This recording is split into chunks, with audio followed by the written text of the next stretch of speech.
All right, if you're still there, congratulations. This is our newspaper review, and as usual, we have Chris in the studio to discuss some of the very interesting headlines that we read out today to you this morning.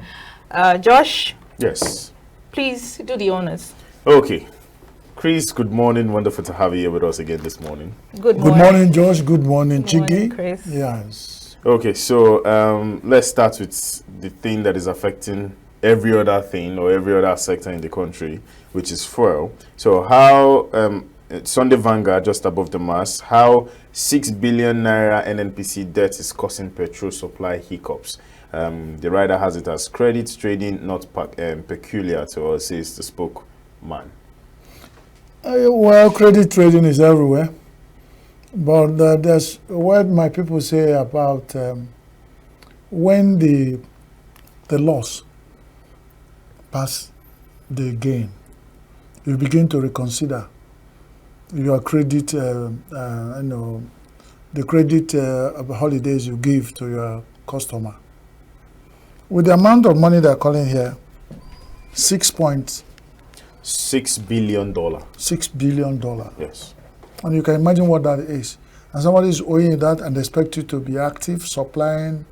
And what baffles us is that every day in Nigerian oil and gas sector, it's 1 week. This is beyond, is 1 day, one trouble. So now these are all issues hidden under the ground. And we Nigerians are expecting to buy fuel in the next maybe. What they are trying to tell us is that scarcity of this refined PMS will continue over time. Do Nigerian government know they are owing the suppliers $6 billion? What are the arrangements in place to pay the $6 billion so that me and you will buy fuel at 700 naira? We are no more talking about going back to 230. It's just that on the first day our president took over office as the president of Nigeria, incumbent president, by morning time we were buying fuel at 230 naira. After 12 midday of the same day, we started buying fuel 700, and today we are buying at over 1,000 naira. 1,002. And these stories they keep telling us every day. Now the issue of owing suppliers. Suppliers of what? I ask because I need to be carried along. I mean, maybe I am so insignificant, but tell the other people, Nigerians that matter. Suppliers of what? From the first day of President Tinubu, you say there's no more fuel subsidy. Now, I don't mean that these people have been supplying on credit, because with this amount of money as you know, accumulated debt, it means that since President Tinubu took over position as Nigerian president, that even suppliers are supplying on credit. Is that what they're telling us? Because these suppliers, they didn't give the timeline of when they accumulated 6 billion, and they are now under pressure to keep supplying. And the issue of Nigeria is, if the 6th world largest supplier of crude oil, this round robin of throwing the other side, and they're jumping across to throw it back, and we buy. And these are suppliers. With this amount of money we are owing suppliers, can't this turn around? One, it can even build a refinery. Can the turnaround maintenance is running? Cost. The money we are owing suppliers is accumulating. And we are still debating on giving crude oil to one single individual who has built the refinery in Nigeria. Is there Other ones that have been asking for license to build refinery have not been granted. Denied. But we have over 78 private refineries in Europe that depend on our crude oil to supply us refined PMS. Can't you see? There is complex graft, corruption, and deliberate attempt to make Nigerians suffer and somebody will gain. And that's capitalism. But it gets to a satanic level, you start wondering. Don't those people who do this, don't they have heart? Exactly what I was saying. Is there an end to this vicious cycle? But you can see how, when are we going to solve $6 billion dollar debt so that suppliers will stick up, and they're supplying so that you get it at 1,000 naira. Not that they're supplying. A very good question. Who are these suppliers and what are they supplying? They didn't tell us. This is the headline we're reviewing. Now, if we go into the details, they might not even, because NNPC, we know, control the whole. Why not deregulate? Why not sell half of the share of NNPC to private individuals? Well, you know, they've come out yesterday. We talked about it yesterday. So hopefully we see a good change. But you know the time it will take. We are looking at the next 1 week. Let there be people are dying. I don't know. You understand the level? Yesterday we talked about a woman who was feeding the children. He managed to get gari, but no soup. And he went and got animal dung. My goodness. And then they're dipping gari in animal dung and giving it to the children. In Nigeria,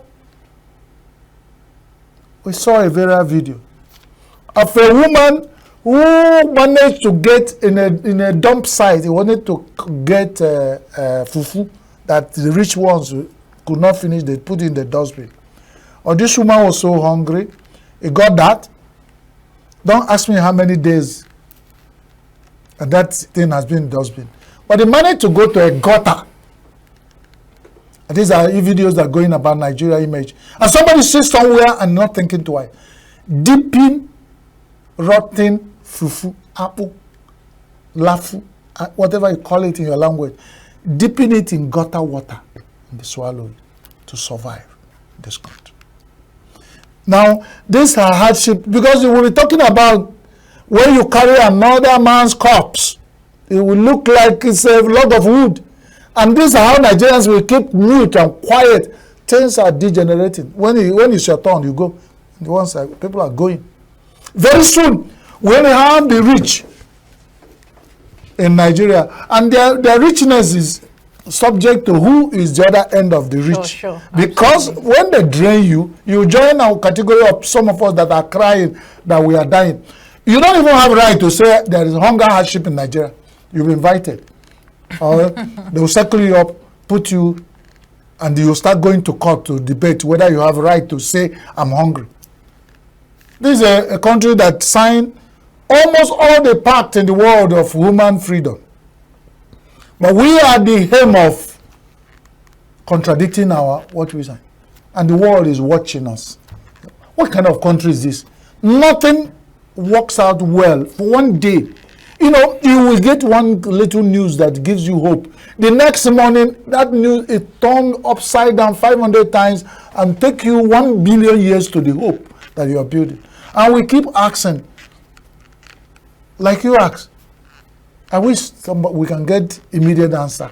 When will this be over? Absolutely. When will you have some, all right, breathe an air of succor? Yeah. It was a time it was trending in the House of Federal National Assembly, the distinguished senators. It was saying allow the poor to breathe. Now we don't even know who is the poor. Because when you separate the whole percentage of Nigeria, we don't even have more than 2%. Were they being truthful? Was that some sort of sarcasm? No, yeah, it was moving ahead though. Because people pressured the Senate president. He said he now started being sarcastic. We allow the poor to breathe. We will allow the poor, and they laugh over it, and that's the end. Still on Sunday Vanguard, Chris, you mentioned something very instructive, and you said that the right to even protest or say that things are wrong, are going wrong, has actually been taken from the people. Because if you say anything, either you're invited or you're arrested or you're taken to court or things like that. Or look at this headline on Sunday Vanguard. Says DSS attributes ex-BBC editor's arrest to mistaken identity. I was wondering whether you won't come there because that belongs to the constituency. So mistaken identity, and they didn't tell us how they compensated for mistaken identity. Exactly what I was going to say.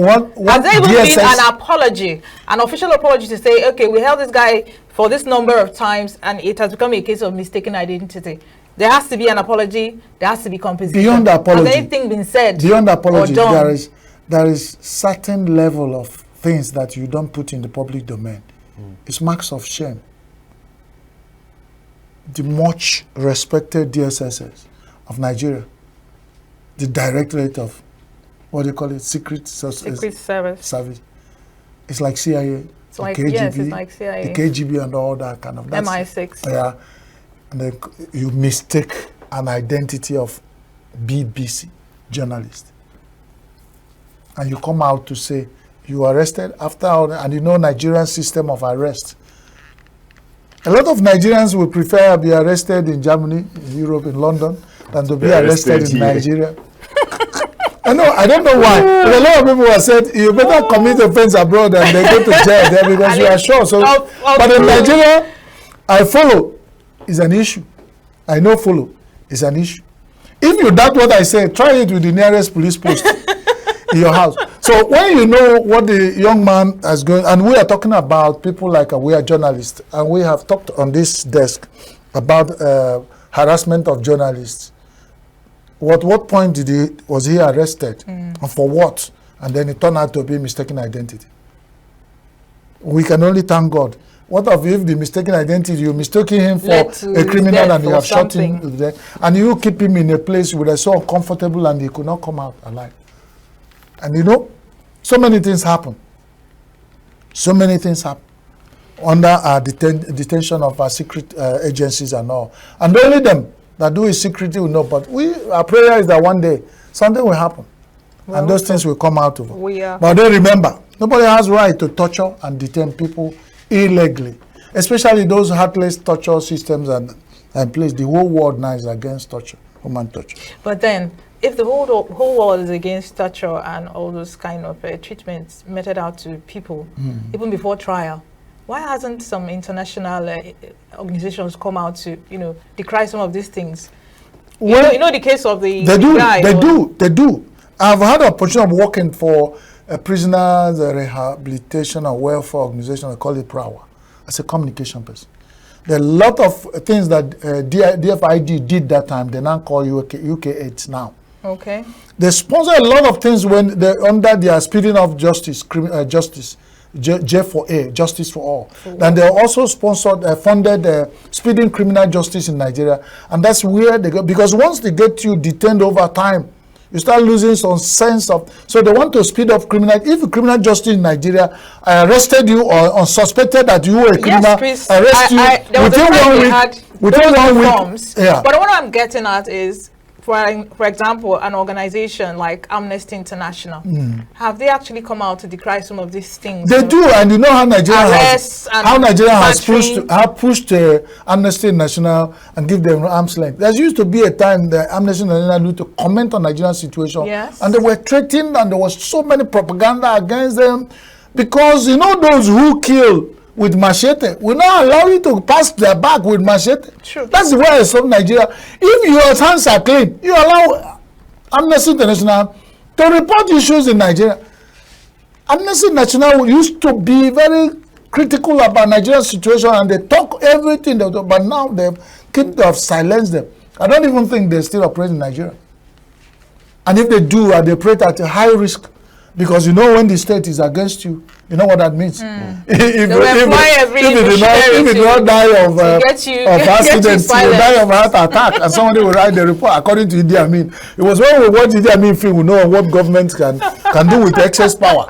He asks his Minister of Health, he said, you better write that this man, I don't know what he was forcing the minister. Kenyan Eastern he said, either do this or somebody will write a report that you died of heart attack.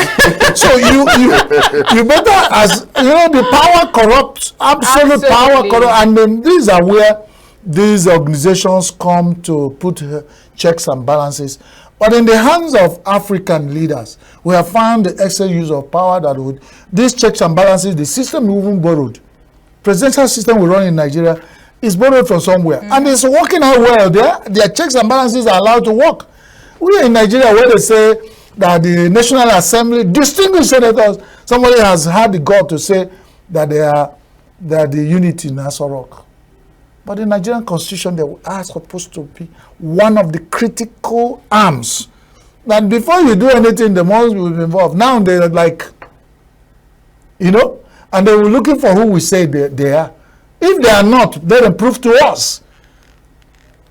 Presidential jet was bought, and some of them are not aware. Before they say budget, the president has flown out in presidential jet and gone out for negotiation. So many things happened that National Assembly is supposed to. CGN was appointed, and they were supposed to go and take a bow. Even if to take a bow, you say you recognize. Yes. But he has been taken and sworn in, and they are talking from both sides of their mouth that after swearing in, you still go for what?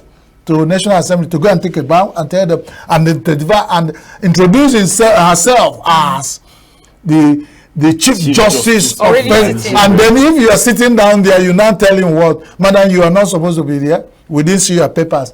Whoever sworn you, these are things. Are we pushing the cart before the horse? These are the system we run in Nigeria.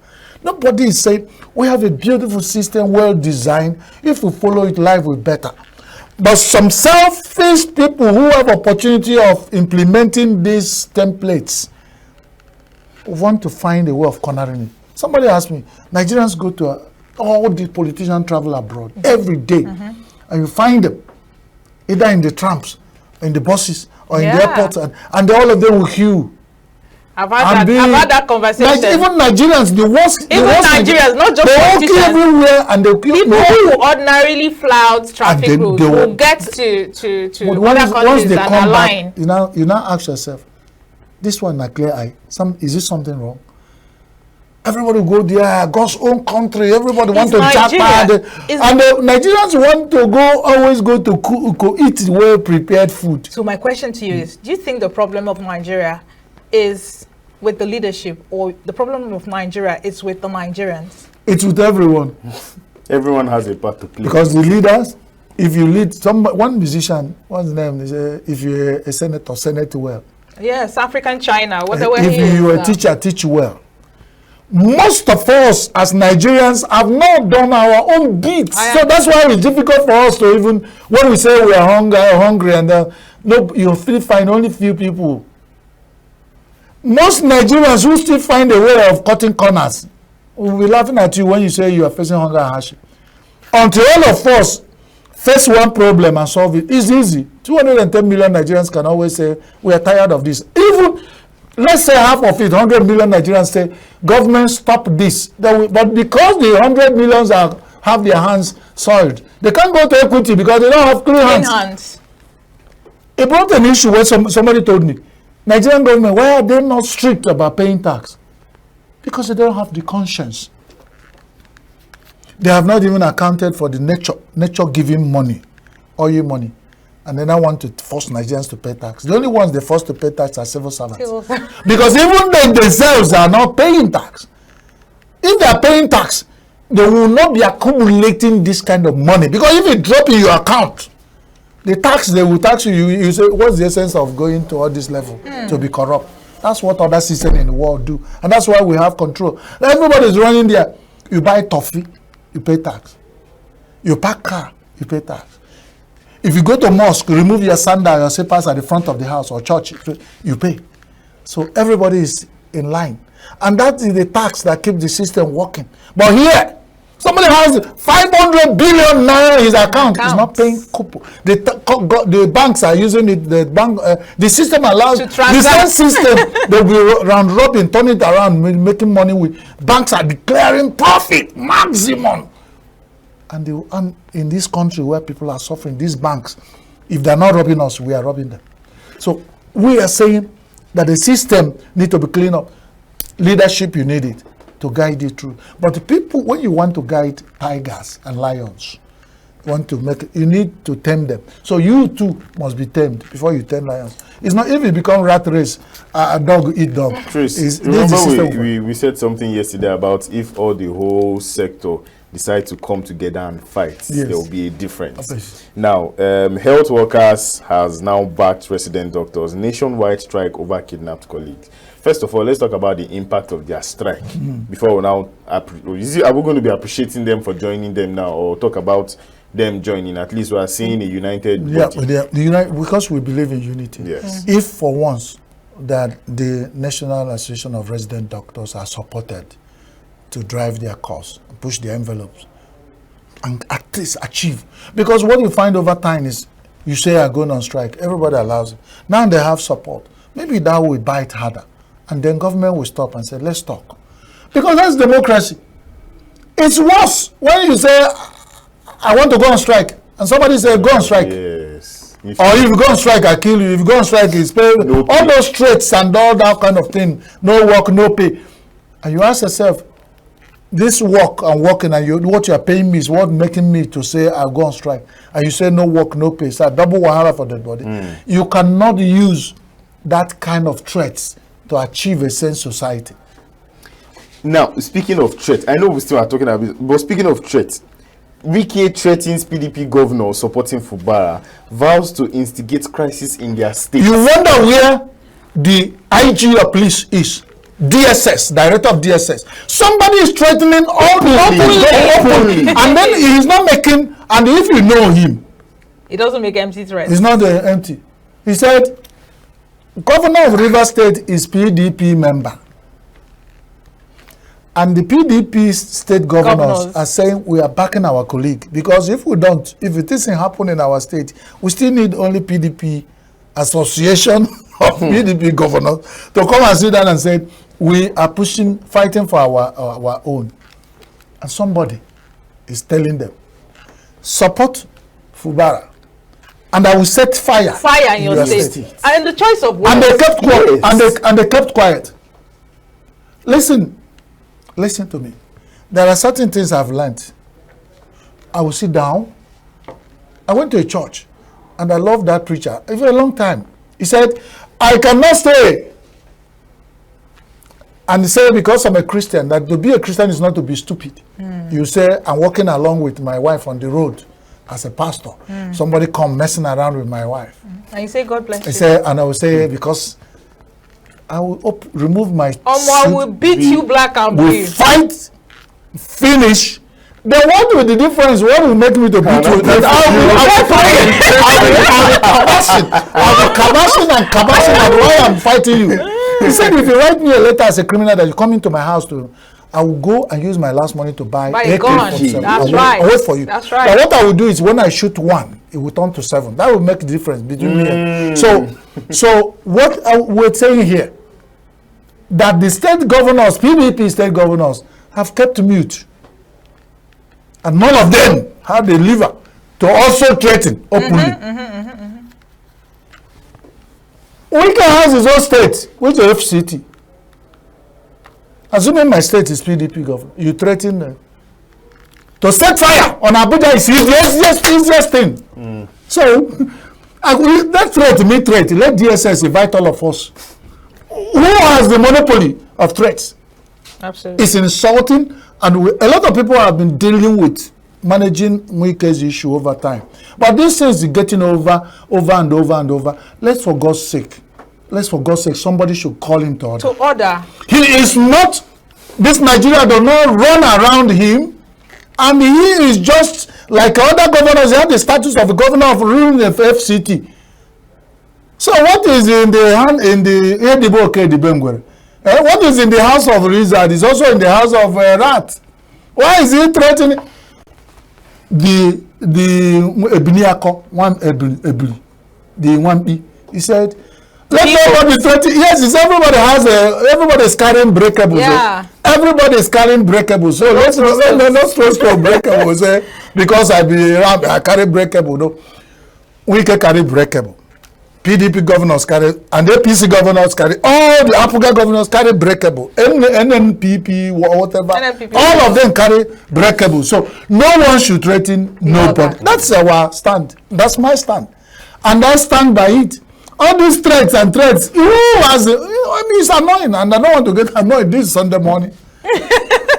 So we go to court. We go to church or go to anywhere we want to go, but don't threaten anybody. Don't threaten nobody. So I still want to take you back to the health workers issue. Health workers having to back the resident doctors on this strike, which is actually something to applaud. But on the flip side, I would want to ask you, if the tables were turned and the health workers were the ones going on strike, would NMA or ARD, that's the Association of Medical and Dental, and then the resident doctors, would they back the health workers, given the conversations we've had here on the issue of monopoly and stuff in the health sector? What Do you think the resident doctors will, in good faith, back the health workers should the tables, be turned and the health workers are the ones going on strike? One of the things, if the people who help you go on strike, it has happened. I've been in a situation where doctors, over time, that's what I've been saying, has said the head of medical team, the medical doctors, and they have neglected other people. If those ones go on strike, they can never function well. They'll be in difficult situation. They're not going to go to the lab, as a result. They're not going to be nurses who are going to take the help. They're not going to the morgue. Mr. Chris, They're not going to. They're not going. They are just going to sit down there to diagnose, and then because there have been times that they have deployed themselves into the laboratories and into the wards to try to. That's a firefighting, because that won't sustain. If the strike sustain for 6 months, they say that some of them dropping dead and they will be taking themselves to the morgue. It won't work. But have you ever heard that doctors supported health workers in strike actions? I know they have a choice. They have a choice. They have a choice to support who they want to support. But what we are saying, they killed the activists. You kept quiet. They come for the journalists. You kept quiet. When they come for you, who will speak for you? So the medical doctors or whoever, those ones, they begin to realize that when we talk about health, it runs in a stride and is a team work. Sure. If they don't recognize the teamness of medical practice, then I wonder who else, because this is a field. They know that all these things were not by surprise. God did not, we did not create those chains of specialities as for fancy. It has a purpose. Everybody has Ekelolweke. And when you have a weak link along the chain line, then the thing collapses. So they must carry themselves along and not feel that they are comfortable. Probably because they made them comfortable. They didn't help the other team members to get to a comfortable situation. Because you don't cross Ogwe and say the Ogwe should, let's say, cross the Ogwe and say the Ogwe should bridge. You don't cross the bridge and then look back and say, set the bridge on fire. Now, if the medical doctors are doing that, then we condemn it with all, in the sense of all things pure and holy. It's not fair. It's not fair. It's against the spirit of equity. It's against the spirit of unity. Chris, because of time, they are still very. But Tinubu health reform. No, we're not going yet, though. We're not going yet. We're not going yet. No. Okay. So, Sunday Tribune, two interesting above the mast. First of all, is one that is affecting, is flawed. We discussed it on Friday. Exactly. But then again, there is still the food aspect, because residents groans as flood wreaks havoc in Gombe and Yobe. In another of the newspaper headline, he said he affected both farmlands. We talked about it. Of course, it's not going to be causing famine in the country. A modernized kind of famine that we are calling hardship and hunger. We have not even started. We are surviving of the issue of insecurity and farmers no more going to the field. That has been planned well, and they brought Nigeria to where we are. We are now removing import duties on food so that we can import.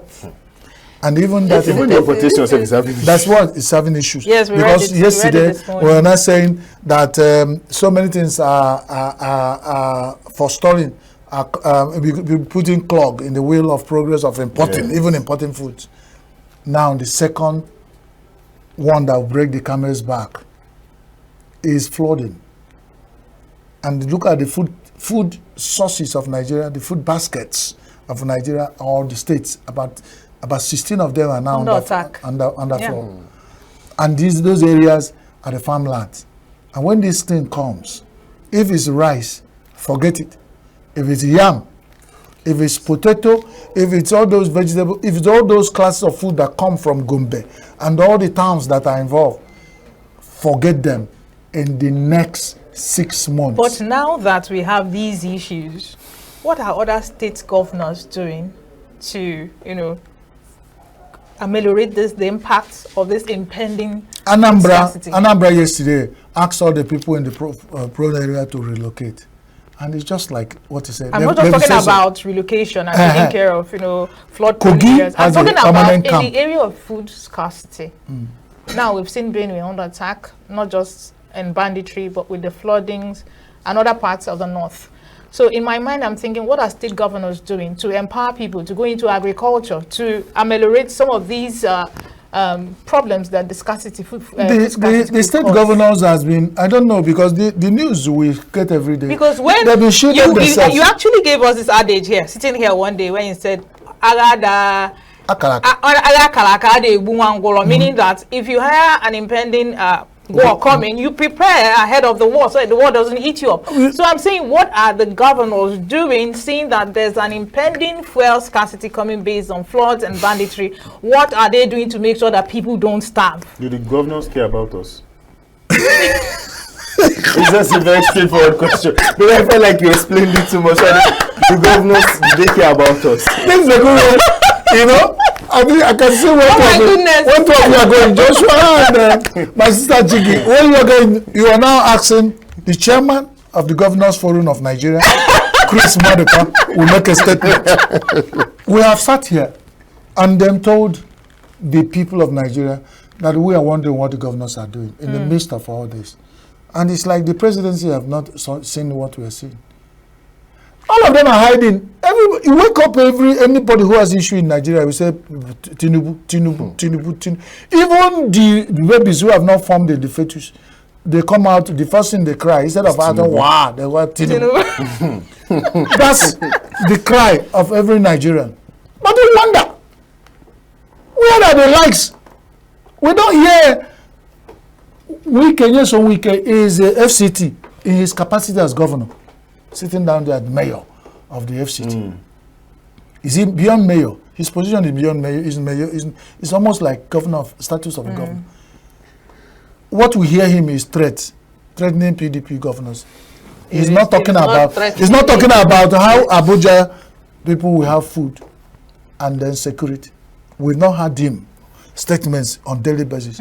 We have governors, even the Fubara that they are talking about is also there fighting to be in position, fighting House of Assembly. They're not giving him the opportunity to but he should have also opportunity of saying, wow, beyond this, Rivers State people must breathe and eat, because rivers have also share of flooding. What are the emergency so response that we hear, so that we will putting that side by side with its fight to stay in the government house. We have governors in other states. We came to Enugu. We see the governor of Enugu State sharing agricultural inputs to people. It was in the news. We carried it. Can I say something at this juncture? We have Anambra State. Can I say something at this juncture? We have governors. We need to hear them talk. I heard a trader in the market one of those days, and we just got talking, and she told me about this particular local government in Enugu State that were given improved cassava seedlings, improved cassava stems. And Chris, these stems were packed at the back of a lorry outside of the local government secretariat. The sun came, it beat it, the rains came, fell on it, and they just decayed there. So it's not just in giving seedlings, it's also in the oversight, functions of the state government to ensure that these things get to the hands of the farmers. And you come back to the fact when we said all of us have a share in what we are suffering in Nigeria. Imagine a governor of a state in his own thinking, with all the problems and all the managing states like Enugu, has thought it wise, because he has probably a commissioner who is thinking on that line, and pushed his principal and say, let's share.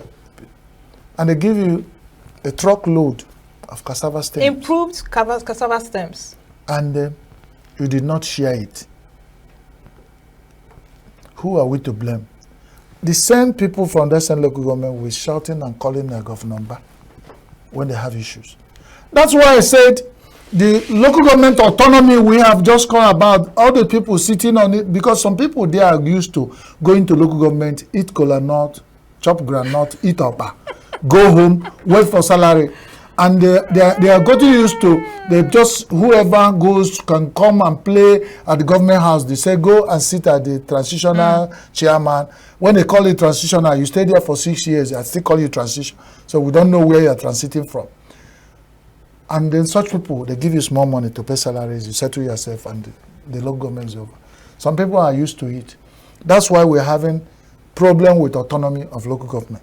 Now, if that is over, when we finish with that, we now talk about our issues as members of the local government. Some of us do not even know. That person knew that a truckload of cassava stems rotting at the back of the house because he visited there. How many local people from that local government visits their local government and know where the location? They don't know the name of their councillor. You're talking about chairman. Councillor that comes from their town and represent their ward in the local government. They don't know the name of the local government, the secretary, all this. They don't know, some of them don't know the location of their local government. And they're expecting Nigeria to be better. So everybody wake up and shout Tinubu. You leave the log in your eyes and you are pointing at the speck in your neighbor's eye. It won't work. That's why we're telling ourselves lies.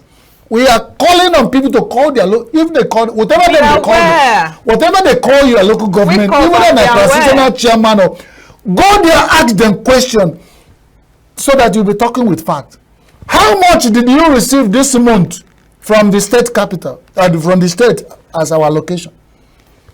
Have you received our own share of agro input that the governor is sharing? Begin to ask questions. You will go there, one person will go, they will assault you, they won't even allow you to come. Second person will go. When the third person comes, those one will sit down, they will stop eating groundnut and say, hey, something is happening. They should learn to also form groups, pressure groups. And then once you really want to protest, and we are going to state capital, assuming we are in Enugu, we are going to Mike or Para Square, when we have local government headquarters. I think there should something is wrong. There should be a big reawakening and awareness for us to go back to the grassroots. If you don't want to go to grassroots, go to the Eurocoton, and you will not get there. You have to start somewhere to come. The Mike Ejara music, and the Bidona and the well even. True. We must climb the tree for the guy. Yeah. I'm sure Chigi wants to attack you, but before she I'm not. when people use word like may, if, whether, for somebody who understands those words and how they are supposed to be used, I always feel like you are not being serious yet. Yeah. Now, the Sunday Punch says Tinubu may shake up cabinet as pressure mounts on ministers. No smoke without fire. That's how Nigeria have. That may, before you know may. That's like the end of the statement. Tinubu we know. Our dear president is the kind you know. It is what if this has happened, maybe it has taken place. I agree. That's because when you are saying, "Hey, president is talking about the aircraft," and the next thing is that they've flown. I don't think this statement is just trying to be politically correct. But look at it. Look at it. He has to, for instance, even no matter how resilient, no matter how hard, he has to begin now to look at some of what the people are saying. You don't put people there. Every day you under attack. Ministers. Over a year. Nobody is talking. When they talk about hardship and hunger, there are ministers that we should share from that. Minister of Agriculture, Minister of Finance. Nobody is remembering them. Most Nigerians don't know their name. That's why I'm saying, why this overrated presidency should begin to tell the people where to go and seek for their problems. So let the Minister of Agriculture be confronted. Let him come to Aso, so it becomes easier for president to handle his case. Because president cannot handle all the commissioners of agriculture in Nigeria, handle the Minister of Agriculture and all the permanent secretaries and all the directors. You know how the civil servants rate themselves. So let one person be coming back. When the Nigerians go to local government, they say they gave us, federal government announced they gave us truckload of grains. We talked about that 1 month ago. Up till now, nobody is asking. So suddenly the grains will go and dissolve we've been calling like wax before the fire. It will just melt away. Nobody will hear it about it. some people will corner. We've seen newspaper headlines where the grains are cornered at the border towns of Nigeria. The customer are stopping them. Grains that are supposed to go to stop hunger. Somebody is cornering their own to Cameroon and Niger. And then at the end of it, everybody is pointing hand to presidency. I think we are not being fair to the presidency. When Nigerians begin to ask questions from grassroots, let it go from top to bottom. So if I confront you as my the transitional chairman of my local before the elections are done, just tell me, or the permanent secretaries who are sitting, or the secretaries of the local government who are sitting for the whoever is there, let the people come out, and then you run to governor and say, Governor, I'm dying. What do I tell my people? He will tell you what to tell the people. He come and tell us. Because all these ideas, it will not last for too long because, but I think the presidency felt that they have bigger head, bigger helmet to carry the burden. Otherwise, let them begin to deregulate, what they call delegate these crises. Delegate crisis to the states. Let the state governors begin also to talk. They are cruising home thinking about next election. Why the Abuja is under fire? Everybody is firing Abuja. Why? I don't think it's the right thing. Nigerians are not having their priority right because they are also docile. Nigerians are they're not interested in governance or how it goes.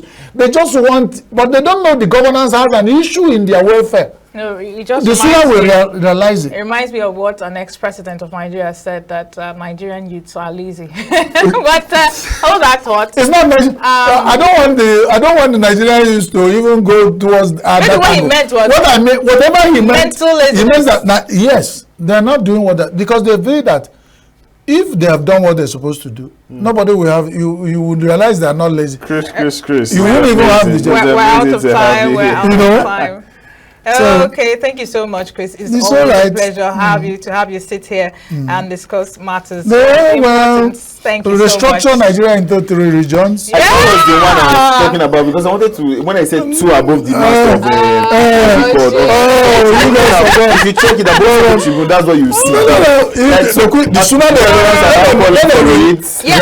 some groups are calling for it. Some are calling for it. I wonder the outcome of the wooing that the presidency was doing towards the northerners. I wonder the outcome. They will use this as part of the win because you need to give me something to get something. This is you go win me and they say, we have to go. Thank you. So because of time, this is all we're going to take on today's newspaper review. And Chris has been in the studio. He has been wonderful and marvelous. Thank you so much, Chris, for coming. Thank you. We'll see you after the short break. When we come back, we have so much more segments and interviews lined up for you. See you after the break.